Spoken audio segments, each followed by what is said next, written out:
نئی اوتاق کی پہلی بیٹھک۔ میں نے پچھلے کئی برس آپ سے کئی سیاسی امور پر بات کر لی۔ مجھے یاد پڑتا ہے میری عمر کوئی 20 برس تھی اور میں نے مشرف کے مارشل لاء کے نفاذ پر تب شکریہ غاصب و شکریہ فوجیوں لکھی تھی۔ تب سے لے کر اب تک میں لکھتا ہی جا رہا ہوں، بغیر رکے، بغیر ڈرے۔ مشاعرے تھے تو وہاں اپنی نظمیں پڑھیں، ریڈیو کیا تو وہاں کوشش کی کہ علمی سوالات بانٹ سکوں، پھر سوشل میڈیا آیا تو بات اور زیادہ لوگوں تک پہنچنے لگی، بلکہ پہنچ گئی۔ اس دوران ہزارہا لوگوں کی محبتیں بھی ملیں اور سینکڑوں لوگوں کی نفرتیں بھی۔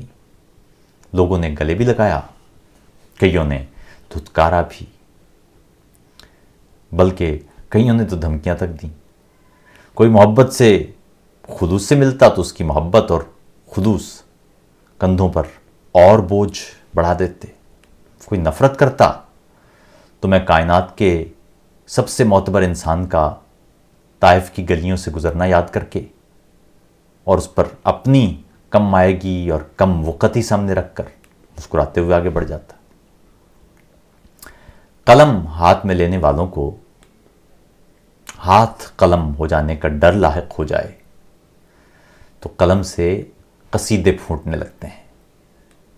قلم قصیدے لکھنے میں مصروف ہو جائے تو لکھاری کو اپنے آس پاس کی چیخوں کی آواز نظر انداز کرنا پڑتی ہے۔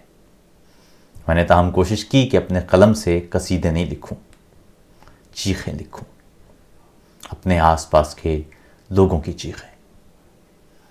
ظلم کراچی میں کسی مہاجر پر ہوا یا سندھ کے کسی دوسرے شہر یا گاؤں میں کسی سندھی پر، کوئی سرائکی رویا یا پنجاب میں کسی زینب کو تار تار کیا گیا، بلوچستان میں کوئی مس شدہ لاش ملی یا کوئی پشتون لودہان ہوا، ظلم کسی ہندو پر ہوا یا زیادتی کسی مسیحی کے ساتھ ہوئی، میں نے تاہم قلم کی لو کم نہیں ہونے دی، اپنی سیاہی کو مدھم نہیں پڑنے دیا۔ صاحب، سچ بولنا آسان کام نہیں ہے، اور منافقت کے معاشرے میں تو بالکل بھی نہیں ہے۔ آپ پر پھپتیاں کسنے والے درجنوں لوگ درندوں کی طرح چنگاڑنے لگتے ہیں، آپ کو ذاتی طرز کے جملے سننا پڑتے ہیں، آپ کے ماتھے پر وہ گناہ بھی لکھ دیے جاتے ہیں جو آپ نے شاید کبھی کرنے کا سوچا بھی نہ ہو، خواب تک نہ دیکھا ہو۔ آپ کو ان جرائم کے کٹہرے میں بھی کھڑا کر دیا جاتا ہے جو شاید آپ کے ضمیر تک کو چھلنی کرنے والے ہوں۔ پھر سب سے بڑی مشکل آپ کے سامنے تب آتی ہے جب وہ افراد جن سے آپ بے حد محبت کرتے ہیں آپ اور سچ کے راستے میں آن کھڑے ہوتے ہیں۔ آپ دنیا کے ہر نفرت انگیزی سے، یا یوں سمجھیے کہ آپ دنیا کی ہر نفرت سے لڑ سکتے ہیں، مگر محبت سے لڑائی کرنا آسان نہیں ہوتا۔ مگر یہی راستہ، یہی مشکل راستہ اصل میں زندگی ہے۔ زندگی جینے اور زندگی جی لینے میں یہی فرق ہے۔ پچھلے 20 برس تک میں مسلسل لکھنے، مسلسل بولنے اور خاص طور پر اس وقت بولنے، اس وقت کہ جب آس پاس فقط گالیوں کی آوازیں ہوں اور حمایت میں کوئی ایک جملہ تک سنائی نہ دے۔ مجھے یاد ہے کہ آج سے کوئی 5-7 سال پہلے جب میں لکھا یا بولا کرتا تھا، فیس بک پر ہی، سوشل میڈیا پر ہی کوئی نظم بانٹتا تھا، تو اس وقت نہ ملک میں جمہوریت کے لیے ایسی ٹھوس آوازیں موجود تھیں جیسی اب ہیں، نہ پشتون تحفظ موومنٹ منظر عام پر آئی تھی، نہ ووٹ کو عزت دو کے نعرے کے ساتھ پنجاب میں آوازیں اٹھتی ملتی تھی۔ سب سے بس ایسے لگتا تھا جیسے سب سر جھکائے ہوئے ہیں اور لوگ انہیں بس چند لوگ انہیں بھیڑ بکریوں کی طرح بس ہانکے جا رہے ہیں۔ زیادہ خوفناک بات یہ تھی کہ میں جب لوگوں کے ساتھ ظلم پر بولتا تھا، وہی مظلوم ظالم کی حمایت میں طرح طرح کی دشنام ترازیوں، نازیبا اور بازاری جملوں کے ساتھ سامنے آن کھڑے ہوتے تھے۔ کتنا مشکل مقام ہے۔ کوئی اپنا ہو یا پرایا، دوست ہو کہ دشمن، عموماً جملہ یہ ہوتا ہے کہ ظلم کوئی بھی ہو، آپ کو کیا پڑی ہے کہ آپ بولیں۔ کہیں کہیں یہ جملہ بھی سنائی دیتا تھا کہ آپ تو وطن چھوڑ چکے، پھر آپ کو پاکستان کے مسائل پر بولنے کی کیا ضرورت ہے۔ دوسری طرف میں تاریخ دیکھتا تھا تو مصر میں تخت انتظام پر بیٹھا یوسف کنعان کی بدحالی پر روتا ملتا تھا۔ مکے والوں کے ظلم کی وجہ سے مجبور ہو کر مدینے جا نکلنے والے مولا کائنات یثرب کی گلیوں میں مکے کی گلیوں کی مہک ڈھونڈتے ملتے تھے. شہر چھوڑ کر کہیں اور بسا جا سکتا ہے، مگر وہ لوگ کیسے چھوڑے جا سکتے ہیں جنہوں نے آپ کو اپنے بازوؤں میں بڑا کیا ہو؟ وہ گلیاں کیسے چھوڑی جا سکتی ہیں جن میں آپ پلے بڑے ہوں؟ ملک چھوڑا جا سکتا ہے مگر وطن نہیں چھوڑا جا سکتا، کیونکہ وجود سے مٹی کی خوشبو آتی رہتی ہے. خیر، اس پورے عرصے میں اور پوری لڑائی میں ہر طرح کے حالات میں نے تاہم منافقت کا راستہ چننے کی بجائے قلم کی سرفرازی ہی کی راہ اپنائی. اپنی تمام تر کم علمی، کم فکری اور کم اوقاتی کے باوجود اس گمان کے سائے تلے کہ مجھے اپنے لفظوں کا حساب دینا ہے. پچھلے کچھ عرصے اور خاص طور پر کورونا لاک ڈاؤن کے دنوں میں مجھے پھر وقت میسر آیا کہ دوبارہ کچھ کتب کی طرف لوٹ سکوں، زیادہ وقت کے لیے خود کو کچھ وقت دے سکوں.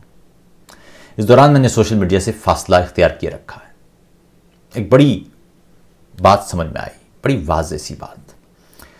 اس ملک کے مسائل بھی وہی ہیں اور ان کا حل بھی وہی ہے. ان مسائل پر بھی آواز اٹھائی جا چکی ہے، ان کے حل پر بھی. آپ کو ہر روز جو ایک نیا سانحہ، ایک نیا واقعہ دکھائی دیتا ہے، یہ کوئی بیماری نہیں ہے بلکہ ایک ہی بیماری کی علامات ہیں. بار بار علامتیں آپ کے سامنے آ رہی ہیں. بیماری ہے کہ اس معاشرے میں قانون موجود نہیں ہے، یا قانون ہے تو عملداری نہیں ہے. دستور موجود ہے مگر ماننے کو تیار کوئی نہیں ہے، نہ جج، نہ جرنیل، نہ افسر، نہ سیاستدان. انسانوں کے معاشرے قانون کی طاقت کے معاشرے ہوتے ہیں. جنگل کے معاشرے طاقت کے قانون کے معاشرے ہوتے ہیں. جنگل میں سب سے بڑا جرم کمزور ہونا ہوتا ہے. ہر طاقتور کو یہ حق حاصل ہوتا ہے کہ وہ اپنے سے کمزور کو پھاڑ کھائے. جس کا جس پر جتنا زور چلے گا وہ اس کا فائدہ اٹھائے گا. انسانی معاشروں میں طاقتور کو، یا یوں سمجھیے کہ طاقتور درندوں کو ان کی حد میں رکھنے کے لیے قانون نام کا ضابطہ نافذ کیا جاتا ہے. اگر یہ ضابطہ اٹھا لیا جائے تو وہی کچھ ہوتا ہے جو آپ کو اپنے آس پاس نظر آ رہا ہے. بیماری کسی علاقے میں ظلم یا سانحے یا واقعے سے نہیں جڑی ہوتی، بلکہ یہ اس ضابطے کے اٹھ جانے سے ہوتی ہے جس کی علامتیں پھر آپ اپنے گلی کوچوں میں دیکھتے ہیں، جہاں طاقت کی حکمرانی شروع ہو جاتی ہے. آپ کو کسی سڑک پر کوئی کرنل کی بیوی گالیاں دیتی نظر آئے، کوئی ملک ریاض کی بیٹی کسی گھر میں موبائل فون پر ویڈیوز بناتی چنگاڑتی نظر آئے، کسی محلے میں کوئی مرد کسی خاتون کو لاٹھیوں سے مارتا نظر آئے، کوئی چودھری، کوئی وڈیرا کسی عام آدمی پر کتے چھوڑتا ملے، کوئی ڈاکٹر کسی مریض کو دھتکارتا دکھائی دے، یا کوئی مریض کسی ڈاکٹر پر گولیاں داغتا ملے، یہ سب علامتیں ایک ہی بیماری کا پتہ بتا رہی ہیں. بیماری ہے اس زمین پر قانون نافذ نہیں ہے. اور اس سے بھی زیادہ خوفناک بات یہ ہے کہ یہ بات کہنے کے لیے آپ کو کسی ملک کا جاسوس، کسی دشمن کا ایجنٹ، کسی غیر ملکی ایجنسی کا کارندہ ہونا پڑتا ہے. آپ کے اپنے لوگ جو اس ظلم کا شکار ہیں، وہ اس ظلم کو اس حد تک قبول کر چکے ہیں کہ آپ بولیں گے تو آپ پر چیخنے لگیں گے. کوئی درندہ اگر کسی دلدل میں پھنسا ہوا ہو تو ایک مسئلہ تو یہ ہوتا ہے نا کہ اسے نکالا کیسے جائے، لیکن اس سے بڑا مسئلہ یہ ہوتا ہے کہ یہ مدد کہیں مہنگی نہ پڑ جائے، وہ آپ ہی کو نہ کاٹ کھائے. یہ سوچنا پڑتا ہے. خیر، مسائل بھی وہی ہیں، ہماری بیٹھک بھی ویسی ہی ہے. تاہم جس طرح مختلف موضوعات اور واقعات پر رائے دینا اور رائے دیتے رہنا ضروری ہے، اسی طرح ان عام واقعات یا سانحات سے آگے بڑھ کر چیزوں کو مختلف زاویے سے دیکھنا بہت ضروری ہے. اب اس وقت سوشل میڈیا پر بہت سے لوگ ہیں جو ہر سانحے اور ہر واقعے پر اپنی رائے کھل کر دیتے نظر آتے ہیں. یہ خوشائن بات ہے. اب ہمیں اس سے ایک قدم آگے بڑھنا ہے، ان مسائل کے درپردہ حقائق پر نظر رکھنا ہے، اور اس سے بھی اہم کام لوگوں کو سوچنا سکھانا ہے. اس بیٹھک میں ہم اب کوشش کریں گے کہ ایک طرف تو ان تمام موضوعات پر رفتہ رفتہ یا وقتاً فوقتاً گفتگو ہوتی رہے جن پر عام حالات میں گفتگو نہیں ہو سکتی ہے، یا وہ جو عام طرح کے سانحات یا واقعات ہیں، مگر اس سے بھی زیادہ ضروری ہے کہ ہم اس بیٹھک میں آنے والے لوگوں کو سوچنا سکھائیں.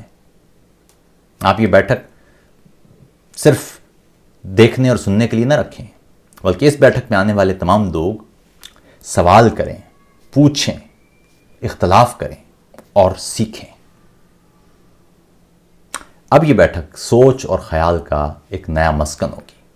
یہاں نہ صرف علمی انداز سے گفتگو کی روایت ڈالی جائے گی، بلکہ اب وقفے وقفے سے آپ کو بھی شریک کیا جائے گا تاکہ آپ اپنے مشکل ترین سوال کو اس بیٹھک کا حصہ بنائیں۔ یہ ممکن ہے کہ ہم میں سے کوئی بھی آپ کے سوال کا جواب نہ جانتا ہو، مگر اس سوال پر مل کر غور کرنا اس بیٹھک کا خاصہ ہوگا۔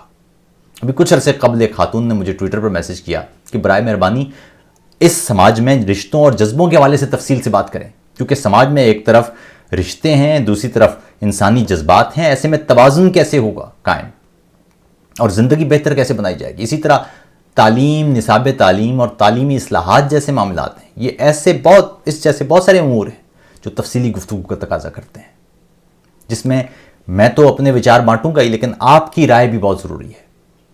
اب متبادل کے اس یوٹیوب چینل پر آپ سے مسلسل رابطہ رہے گا۔ آپ تمام دوستوں کی محبت کا بہت بہت شکریہ۔ میں امید کروں گا کہ آپ اپنے سوالات اپنی رائے کے ذریعے رہنمائی کریں گے، اور یہ درخواست بھی ہوگی کہ آپ تمام لوگ یوٹیوب کے اس چینل پر آن جڑیں گے، دیگر دوستوں کو بتا دیں گے تاکہ ہماری بیٹھک اب قائم رہے۔ اس چینل کے بنانے کی بنیادی وجہ یہ ہے کہ فیس بک پر جب ہم ویڈیو لوڈ کرتے تھے وہ ویڈیو پھر کھو جاتی ہے، ایسے میں کوئی من چلا آ کے پکارتا ہے جی آپ نے فلاں موضوع پر تو بات ہی نہیں کیا اور آپ فلاں موضوع پہ بات کر رہے ہیں۔ ہمارے یہاں یہ بھی تو مسئلہ ہے نا کہ آپ بات کریں گے ایک موضوع پر، وہ اتنے میں اٹھ کے آئے گا منہ اٹھا کے اور کہے گا جی آپ نے تو فلاں موضوع پہ تو بات نہیں کرتے۔ تو صاحب وہ کی ہوئی ہے یہاں پر، اب یوٹیوب چینل پر آپ ڈھونڈ بھی پائیں گے، ورنہ ایسا ہوتا ہے کہ آپ اٹھ کے آ جاتے ہیں اور پھر ہمیں ڈھونڈنا پڑتا ہے یا ہمارے ایڈمنز لگے ہوتے ہیں کہ آپ کو ڈھونڈ کے دیا جائے کہ وہ جو فلاں جن موضوع پر آپ بات سننا چاہ رہے ہیں وہ بات ہو چکی ہے، ابھی فی الحال اس موضوع پر بات کریں۔ تو اس لیے یہ یوٹیوب بہت ضروری یہ چینل بہت ضروری تھا۔ اپنا بہت خیال رکھیے، اب آپ سے رابطہ رہے گا۔ آداب، السلام علیکم۔